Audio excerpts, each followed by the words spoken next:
Bonjour et bienvenue sur la mécanique universelle. Nous sommes toujours mardi 3 août 2021.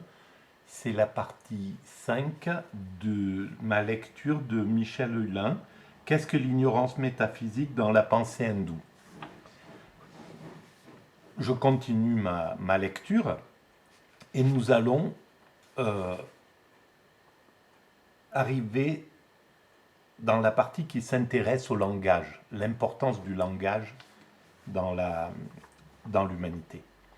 On se tromperait fort cependant si l'on prétendait réduire l'ignorance métaphysique à une sorte de mécanisme affectif, simple reflet ou traduction psychique du phénomène primaire de l'individuation biologique. S'il en allait ainsi, en effet, l'avidya ne pourrait jamais être mise en évidence comme telle, ni a fortiori surmontée, car, exprimant un fait de nature, elle demeurerait à chaque instant immanente à l'ensemble de nos fonctionnements mentaux et ainsi présiderait à toute démarche intellectuelle supposée s'orienter vers sa dénonciation et sa suppression.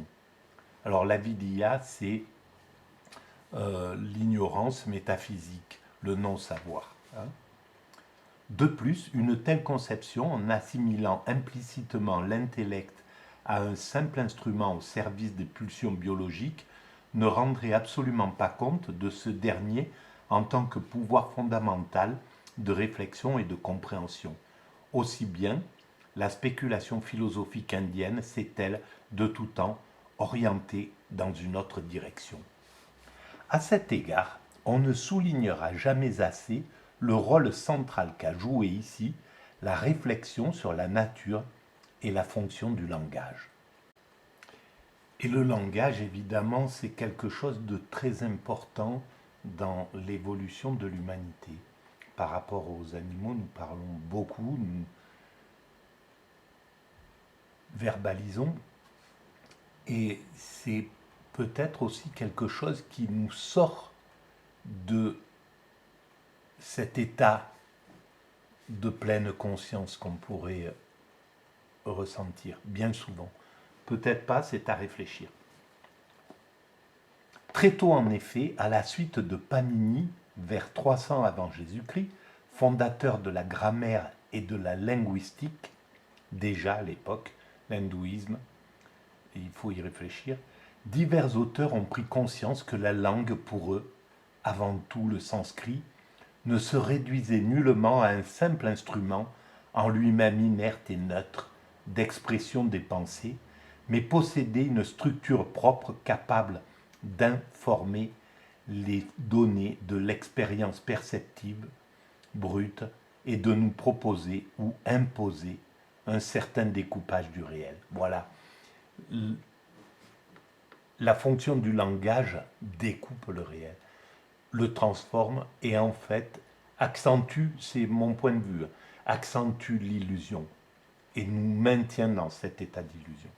Mais en même temps, il est vital pour construire, il est vital pour toujours. Il faut bien penser que il n'y a pas d'esprit critique vis-à-vis de ça. Ça n'est pas.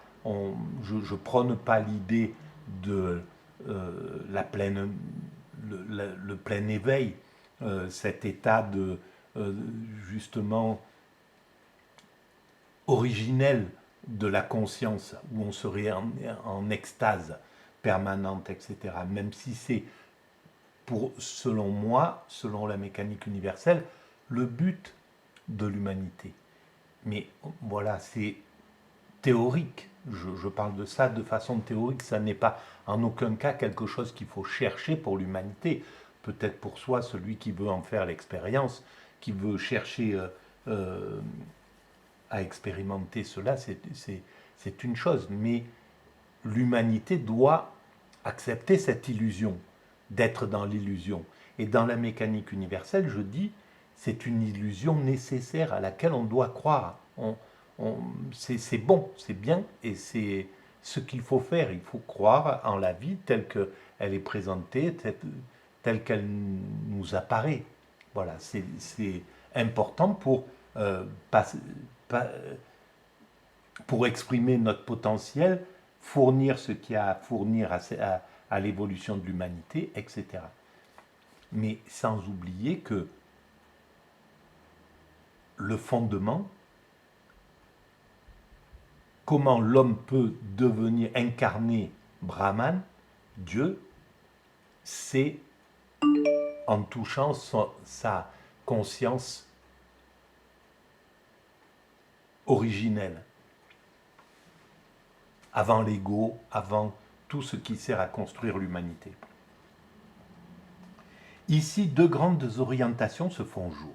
Certaines écoles philosophiques brahmaniques, par exemple le Nyaya Vaisesika ou la première Mimamsa, admettent une sorte de parallélisme entre les mots et les choses, en ce sens que la correspondance entre les uns et les autres aurait été établie à l'origine, au commencement de chaque création ou recréation du monde, par le Seigneur suprême, Isvara, ou encore exprimerait l'ordre immanent de l'univers, le Dharma. Donc, la correspondance, le parallélisme entre les mots et les choses, ça serait déjà à l'origine de la création.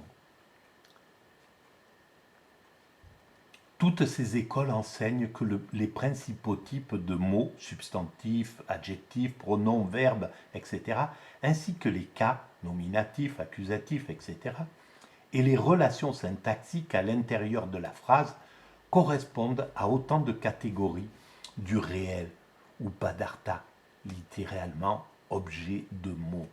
Ainsi, la substance, dravya, correspond-elle au substantif, la qualité, guna, à l'adjectif, l'action, karman, au verbe, etc. De plus, grâce au jeu des traits généraux, samanya, et des traits particuliers, visesa, ou je ne sais pas comment on dit, le langage serait capable tout à la fois de se déployer sur le plan de l'universel, par exemple dans le raisonnement abstrait, et de désigner sans ambiguïté le ceci sensible immédiat. Les représentants de ces écoles, qui ont en commun de faire globalement confiance au langage, estiment qu'il nous fournit, sauf cas particulier, à reconnaître et traiter comme tel une prise solide sur le réel. Voilà. Et c'est là où c'est une prise sur le réel, c'est clair, et c'est une emprise sur le réel. Et c'est une sur le réel tel qu'il nous apparaît toujours. Cohabitent sur cette terre des animaux qui n'ont pas de langage, qui n'utilisent pas le même langage, qui n'ont pas besoin du langage tel que nous l'avons développé. Et pourtant, ils vivent les expériences de la vie exactement les mêmes. La chose différente, c'est que nous construisons cette humanité. Nous construisons techniquement cette humanité, socialement cette humanité, psychologiquement cette humanité, etc. Nous transmettons des choses à travers le langage. Et le langage est là pour ça. Mais une vache avec son veau, l'amour qui se transmet par des léchouilles, des petits contacts, des regards,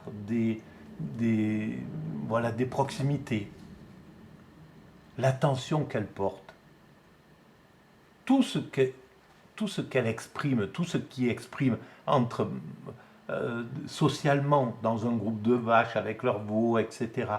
Quand on voit ça dans un champ, c'est évident. Il y a tout, sauf ce que nous utilisons. Et il y a même mieux que ce que nous utilisons, que ce que nous donnons à nos rapports sociaux, justement perturbés par le langage. Et c'est pourquoi je préconise parfois, je dis, mais on devrait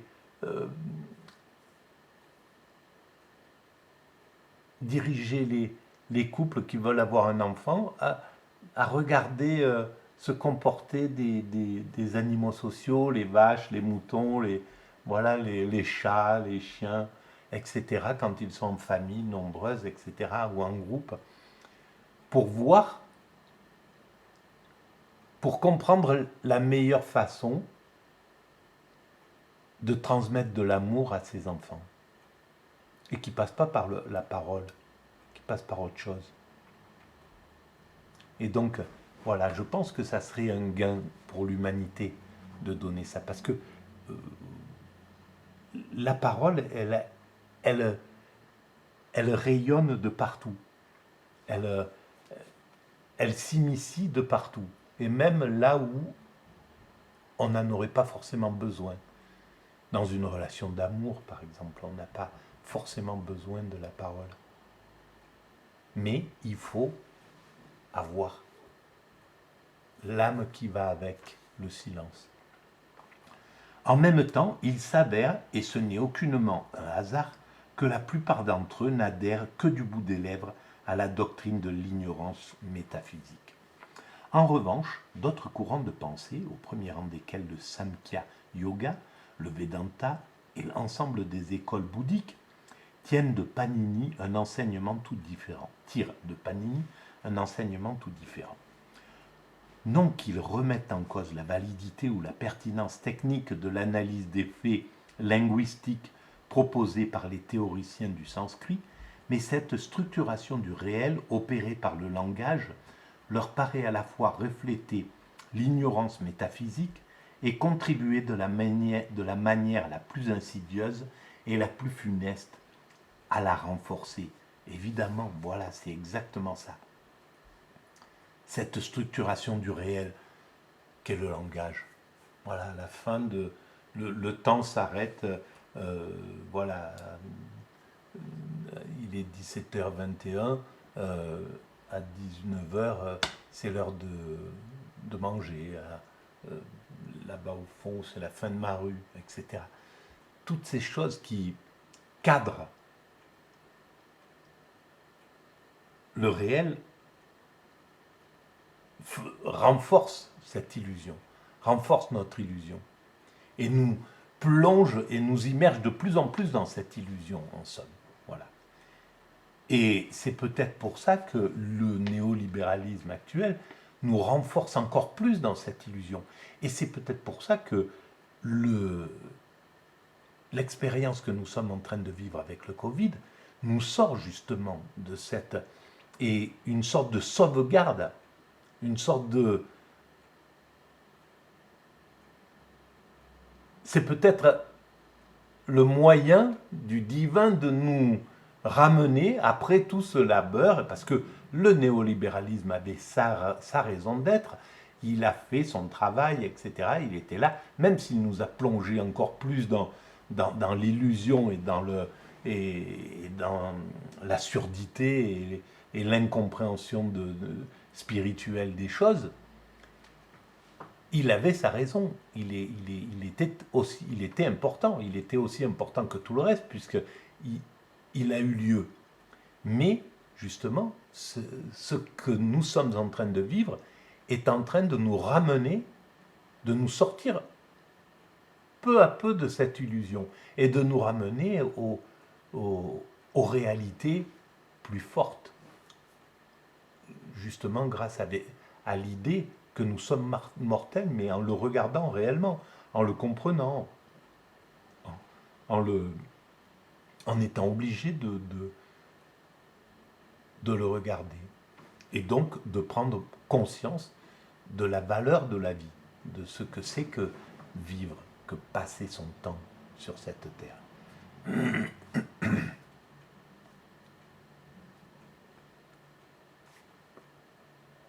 À la renforcer au point de la rendre pratiquement insurmontable, du moins sur la base des seules ressources de l'esprit humain. L'idée directrice est ici que les véritables unités constitutives du langage sont les phrases ou les propositions, vakya, et non pas les mots. Or, la structure essentielle de toute phrase serait constituée par la relation que la médiation du verbe introduit entre le sujet, 4 littéralement agent, et l'objet, karman.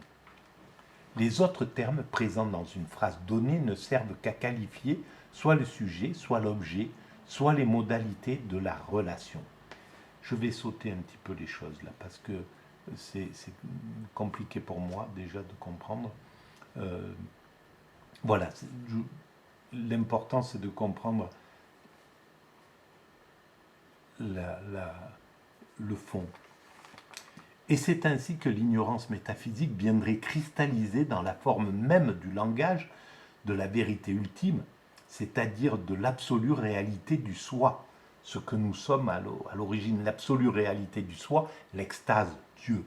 Le langage quotidien ne conserverait plus qu'une trace, d'ailleurs infiniment précieuse, à savoir la présence de droit du je derrière tout type de discours d'allure objective portant sur le monde en général, et même derrière tout type de discours dans lequel le sujet évoque sa propre absence ou sa propre inexistence, dans le passé aussi bien que dans le futur. Le je suis là, je comprends, je. Et évidemment, ce je nous ramène à cette essence, à ce narcissisme originel fermé, à cet individu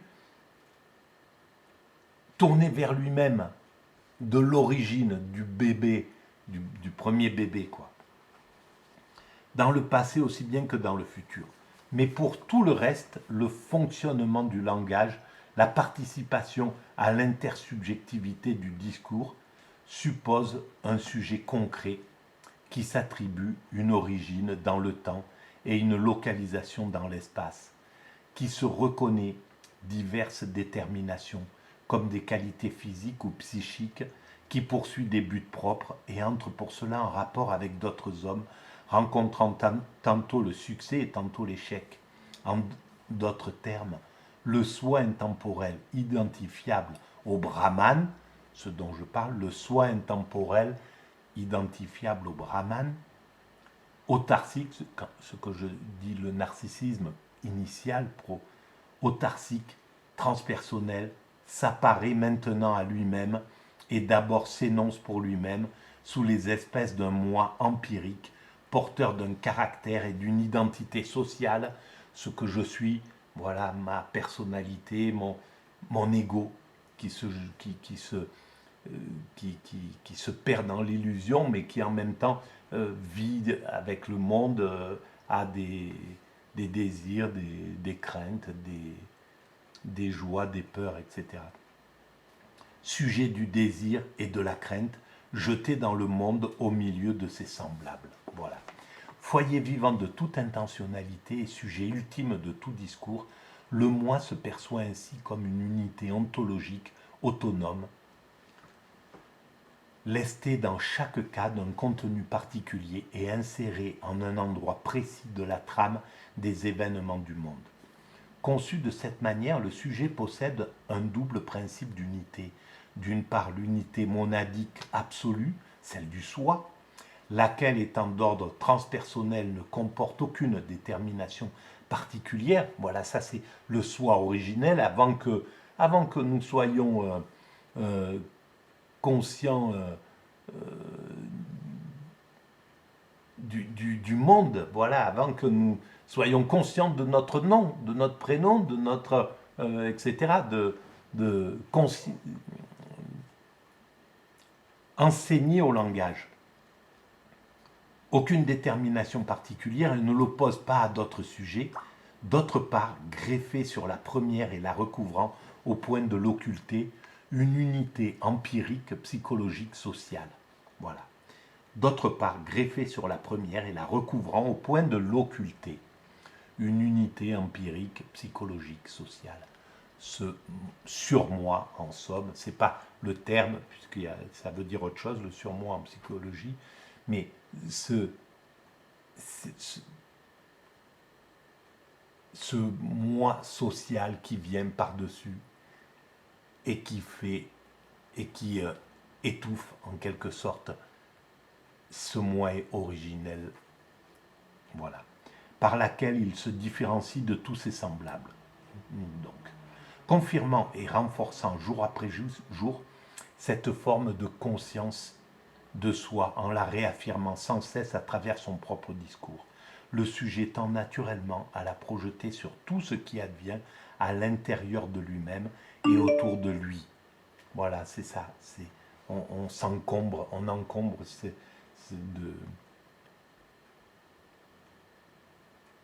d'extérieur cet intérieur. Et voilà, mais c'est nécessaire, mais c'est dérangeant. D'un côté, il réduit le flux des événements intérieurs à un jeu de qualité venant tour à tour s'agréger à un noyau substantiel immuable et sans détacher. Quelle merveille d'écriture, monsieur Michel Hulin. Je ne sais pas comment vous remercier à chaque ligne. De l'autre, il découpe dans le continuum des phénomènes extérieurs des unités relativement stables, les choses ou substances sensibles individuelles désignées précisément dans le langage par des substantifs. Et tout comportement mondain paraît devoir se fonder sur cette double permanence parallèle, fût-elle seulement relative, des sujets et des choses sur lesquels ceux-ci exercent leur activité. Point. Je vais devoir arrêter là parce que je ne veux pas faire des vidéos trop longues. Voilà, mais je vais continuer et c'est passionnant pour moi. J'espère pour vous que ça allait un petit peu, malgré, je veux dire, ma lecture, voilà, ma lecture défaillante.